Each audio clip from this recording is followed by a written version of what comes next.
Apple actually just released a whole new line of things, Guido Papi. Did you hear about this? We're here on the Tech Corner, baby. No, I don't know much about this new stuff. Yeah, okay. I still need to get a new iPhone. Hey, yes, a new iPhone. Now, this iPhone is probably not one you're going to want to get because it's part of the E line. I don't know if you know the 16E. So I'm going to bring up, I'm actually going to start with the Mac because the Mac is what's got people smacking around. Now, Guido Papi, I think you've always known, and most people know that Macs are always usually, what, like $1,000 plus all day, right? About, yeah. Like, they didn't used to have MacBooks that were like $300, $400. It's just not really a thing. Correct. Especially a full laptop. You know, they had some like the Mac Mini, shout out Mac Mini, where they had some Mini. where you can get them like $400, but there's literally no mouse, no keyboard, no screen, no anything. So you have to have all the peripherals. Damn. Now, this new product, I think, is going to take over the laptop game. And in terms of like, you know, like Chromebooks and stuff where they're all at that cheap kind of price point of like $300 to $500. Yeah. But in my opinion, those things are so shite, bro. I hate Chromebooks so much. Fucking shite. They fucking shite, man. Now, Apple, this is the headlining product. I've got a few I'm going to talk about.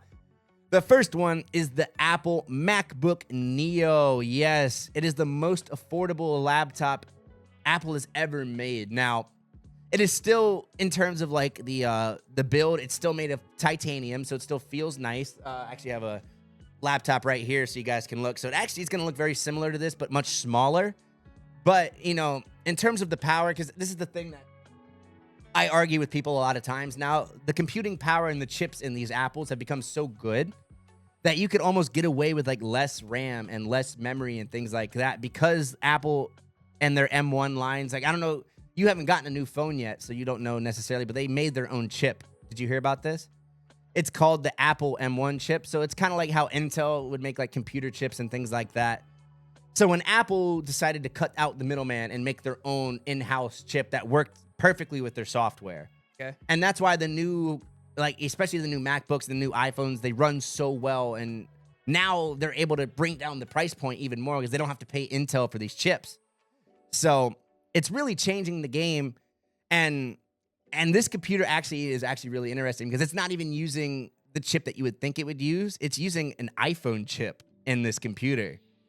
For the first time ever, they're trying something like this. So I'm going to read out the stats here. It's got a 13-inch display, so I think that's the same as mine. An A18 Pro chip. And for those who don't know, I think that is the iPhone 16's chip, so the phone that I have currently. And that's pretty interesting. So it's going to be a laptop with the power of an iPhone, which I think that's how they're able to go with a price point of $599. It's because they're putting this much less capable chip. It's got 8 gigs of RAM, 256 gigabyte, or 512 of storage, depending on your option. Damn. And a 16-hour battery life with 4 sexy colors. We've got silver, indigo, blue, and citrus. Now, these are coming out very soon, March 11th. By the time you guys see this episode, they'll already be out. So if you're interested in a new MacBook at a lower price, and especially if you're a student, I will say, and that's where I wanted to dive in, I think this MacBook is going to only fit a certain type of person. And that person is a student. College student, yeah. Or someone who's doing very, like, basic shit. Because an iPhone chip on an iPhone is great. But once you're asking it to do MacBook activities, it's going to have an issue. Let's just say I couldn't use this laptop on the show. That's a hell no. Because I would say this is probably on the level, or maybe probably wouldn't play video games on there. Probably wouldn't record music. Maybe probably wouldn't edit too much like videos. Very basic stuff. Like you could probably get away with like a very minor like little iMovie thing, or maybe like a little bullshit whatever. But yeah, once you start really kind of putting any kind of work into this thing, that's where it's going to start really hurting. Yeah. So if you guys are going to buy it, just keep that in mind, because a lot of times people will cheap out and just get the cheap option and not even think about the performance. And if you're going to be like a video creator or a content creator or anything like that, this ain't gonna cut it.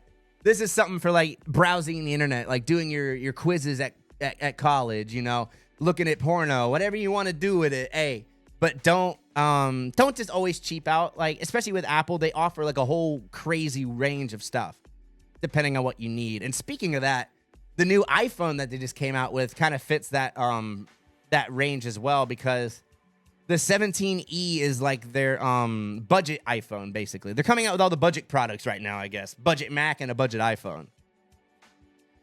And the 16E is actually my work phone for my other job. And it's what a lot of companies use as work phones because the camera is a lot lower quality, the screen's lower quality. It's basically made just for work, you know what I mean? Work phone's good, yeah. Yeah. Do you have a work phone? Guido Papi, have you ever used a work phone? Are they usually Apples? Do they give you Androids? Whatever jobs you've had before. What was the typical work phone for you? Usually like piece of shits, usually.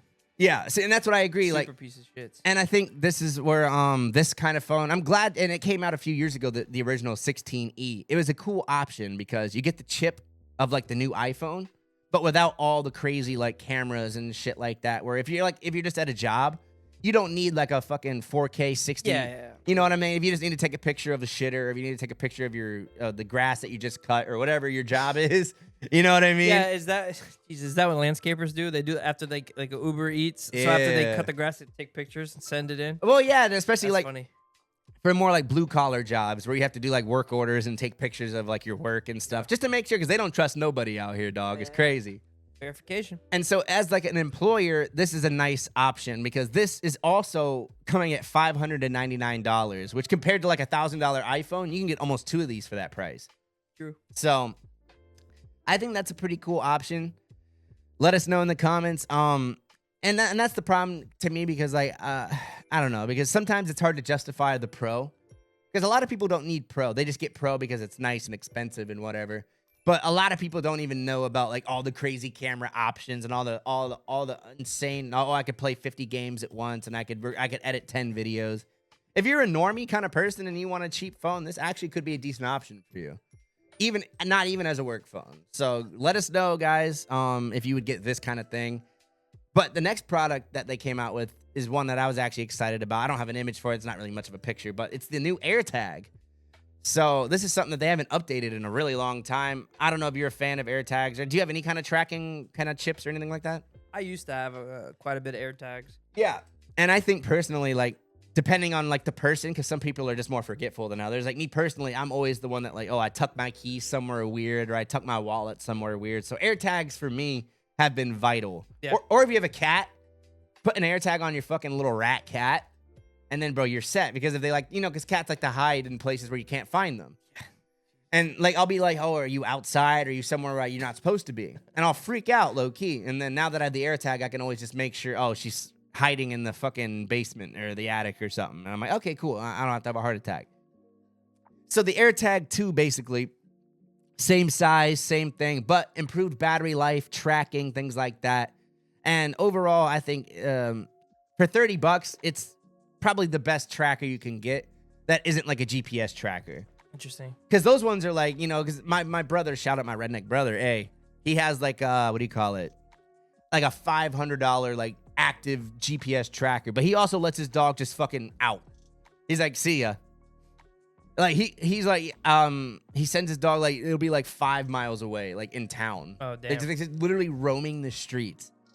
And now, guys, that's some redneck shit right there. That's crazy. Yeah, fuck that. That's some he has like a big dog. It's like a boxer, like a huge, giant, like big dog. It's just running. It's a well-behaved dog, but I wouldn't me personally, I wouldn't let my big old boxer just run around. Granted, he lives in like a kind of a hick area, so maybe they're about it, I guess. Let us know in the comments if you're in an area where the dogs roam the streets. I know it's, I guess, more common in some areas. Yeah, more in the country area, I guess. Yeah, and obviously cats are the ones that are really prowling the streets. I mean, that's very common. Suburbs, it's more like keep your dog locked up. Yeah, and especially in terms of a legal standpoint, that's what they want you to do. Yeah. Because if your dog bites someone, game over. Yeah, with cats, I think it's more like I don't know. Let me know in the comment. I'm not sure if there's such a harsh restriction on locking up your cats. I was wondered about that. Might have to ask some of my buddies in the system, if you know what I'm saying. But guys, let us know in the comments if you would buy any of these budget-friendly Apple products. Yeah, it seems like they're trying to save some people some money and go more on the especially with student-friendly. Yeah, with the MacBook Neo, especially because I think their big thing is they want to interrupt that market of like the Chromebook, because right now they don't really have a competitor in that market until this comes out. Because in terms of like a cheap laptop, like an Apple is like you have to spend at least like $1,000. So that's where the Chromebook's always like, because a lot of parents, they don't want to spend $1,000. I get it. Like, it is a lot of money. So, like, spending $300 on a laptop, especially if your kid's, like, kind of a piece of shit or, like, abuses your phone or, like, because and that's the thing. People are very different. Like, let us know how you treat your stuff in the comments. Some people are like, oh, fuck it, like, drop my phone, no case, no whatever.